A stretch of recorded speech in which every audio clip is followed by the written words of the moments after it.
Oke. Jadi, Pak Rahmat, semuanya tuh tertuju kepada Anda ini. Bagaimana dugaan pelanggaran kian banyak terjadi, dugaan ketidaknetralan aparat kian banyak terjadi. Tapi apa yang bisa dilakukan oleh Bawaslu, Pak? Pertama banyak hal ya yang harus kita selesaikan clearkan pada saat ini. Misalnya mengenai tidak netral atau misalnya presiden dan kawan-kawan. Sekarang pertanyaan ini juga bisa diajukan tahun 2019 ketika presiden menjadi petahana. Toh tidak ada permasalahan yang berarti juga kan. Jadi sebenarnya netralis itu akan dibatasi. Anaknya belum dari cawapres waktu itu. Jadi benturan kepentingannya rendah. Enggak, jelas benturan kepentingannya ketika ketika beliau Pak Jokowi 2019 menjadi presiden, calon presiden petahana itu jelas benturan kepentingan. Betul. Lebih besar daripada yang sekarang malah. Kenapa? Karena beliau punya kekuasaan, itu kan terjadi 2019. Dan kemudian ada permasalahan, pasti ada teman-teman ada yang menggugat juga. Ya itu bisa dibatasi, diawasi dengan aturan yang jelas, dan kemudian ini kan berawal juga dari putusan MK yang kemudian pejabat bisanya cuti kan. Nah itu juga jadi jadi persoalan kita ke depan yang harus kita bicarakan juga dengan ini akibat dari putusan MK juga. Jadi harusnya ada pembatas, dan PKPU sudah mengatur tentang ini. Nah, jadi bagaimana maksudnya, Pak? Jadi sebenarnya kalau mau melaporkan jika ada masalah silahkan dilaporkan. Dan kemudian diteliti apakah ada, misalnya kalau kampanye, apakah kemudian ada surat tanda pemberitahuannya, atau kemudian dibilang sebagai kampanye di luar jadwal, bagaimana? Apakah ada, kampanye ada 3 kan? 3, pertama peserta pemilu, tim pelaksana, dengan upaya meyakinkan, ini kategori yang kedua, dan kemudian menawarkan visi, misi, program, dan atau citra diri.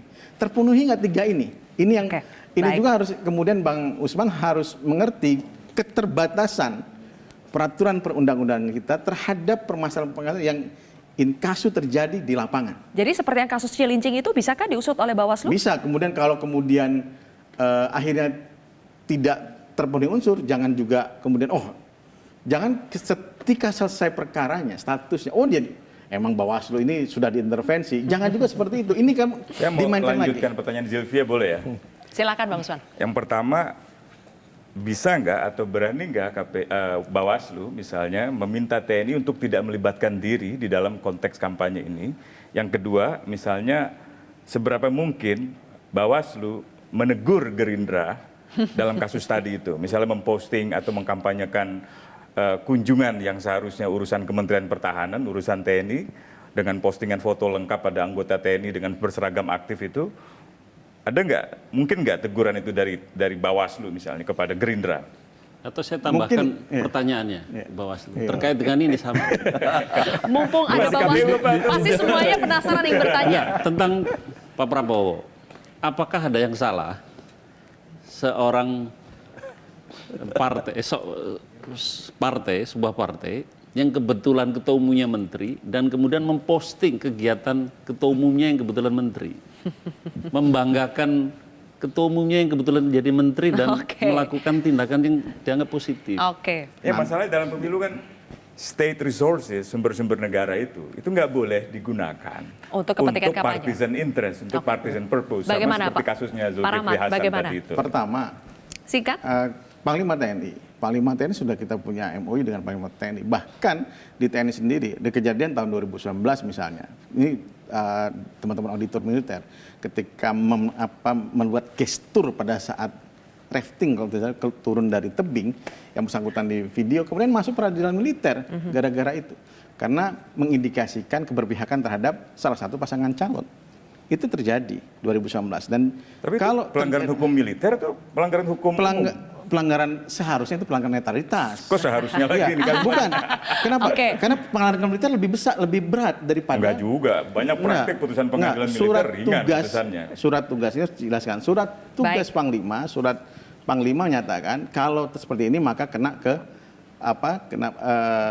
surat tugas Panglima bersikap netral. Nah, surat melanggar perintah atasan itu termasuk pelanggaran pidana militer. Jadi, nah itu yang kita lagi perbaiki sekarang. Ini termasuk netralitas. Bisa masuknya kode etik.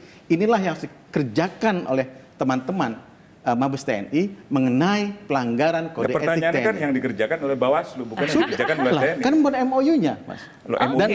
Dan itu sudah misalnya, kalau misalnya kasus... Anda ini mengatakan Panglima TNI-nya dong yang harus tegas, apakah begitu? Kita sudah misalnya kasusnya Pak Teddy sudah kita sampaikan ke Mabes. Rekomendasinya. Oke. Kan rekomendasinya. Silakan nanti Panglima akan mengusutnya sesuai dengan peraturan kode etik militer sendiri. Baik. Kami kemudian harus melepas diri dari, tapi kami harus mengawasi apa yang dilakukan oleh Panglima TNI. Ini jelas dalam peraturannya seperti demikian. Demikian juga nanti dengan pejabat pembina kepegawaian dan kawan-kawan. Kemudian apakah berani? Pertanyaannya, Mas, jangan lupa pada 2019 dan saya masih menjabat pada saat itu juga, ada menteri yang kita tegur dan akhirnya kemudian yang bersangkutan tidak menjadi menteri. Pasti masih ingat pelanggaran itu. Siapa ya Pak? Menteri PDT pada saat itu. Nah, karena dan itu terjadi. Jadi ada yang dan juga mengatakan? ada juga misalnya menteri yang kita Bawaslu takut manggil nih. Pertanyaannya, pada saat itu kita masih ingat Pak Luhut kita panggil, Bu Sri Mulyani kita panggil dengan gestur pada saat itu. Tentu teman-teman masih ingat. Oke, baik. Jadi kalau tanya keberanian pada Bawaslu salah. Saya mengalami dan saya ini jadi saya nggak boleh. Jadi Bawaslu pada saat itu dan sampai dengan saat ini Baik. itu masih kalau bilang keberanian punya keberanian. Misalnya kepala dinas pada saat itu mengizinkan pemasangan baliho. Loh, kata Bawaslu nggak bisa. Oke. Ini bukan zonasi, kita turunkan. Seharusnya yang ditugaskan siapa? PPK. Oke. Seharusnya menurut Undang-Undang 7 harusnya KPU yang Baik. menurunkan. KPU tidak berani, kami yang kemudian berani. Jadi, Jadi akhirnya melahirkan tindak pidana. Tapi kalau saya sih gini, kalau saya yang paling penting adalah ya bagaimana kemudian ya persoalan-persoalan yang kita bicarakan ini berpengaruh kepada pilihan masyarakat. Kenapa? Karena hukuman yang terberat bagi politisi, ya bagi partai politik, bagi calon adalah soal keterpilihan, soal elektoral. Nah, masalahnya kalau nggak ternyata boleh, kemudian hati-hati. ya tapi Hati-hati. gini, tapi kalau Hati-hati kemudian ternyata terhadap pelanggaran-pelanggaran penyelenggaraan yang gini, bukan, saya tidak bicara soal penyelenggaran, ya. Tapi masalahnya gini, kalau kemudian pelanggaran-pelanggaran termasuk pelanggaran etik dan sebagainya ini mendapatkan satu normalisasi, dia tidak berpengaruh pada elektoral, Oke. sehingga hukuman-hukuman yang diberikan oleh penyelenggara pemilu kepada si peserta pemilu menjadi tidak ada artinya. Kenapa? Karena Baik. tidak berpengaruh pada elektoral. Oke. Nah, karena itulah maka benar-benar saya ingin berharap masyarakat ayolah jadikan ini indikator dalam hal pilihan. Kalau misalnya begitu banyaknya orang yang melakukan pelanggaran, termasuk juga pelanggaran etik ataupun menormalisasi pelanggaran, itu Oke. harus jadi indikator pilihan Saya ingin kita. ke Mas Jelajahi cara baru mendapatkan informasi. Download Metro TV Extend sekarang.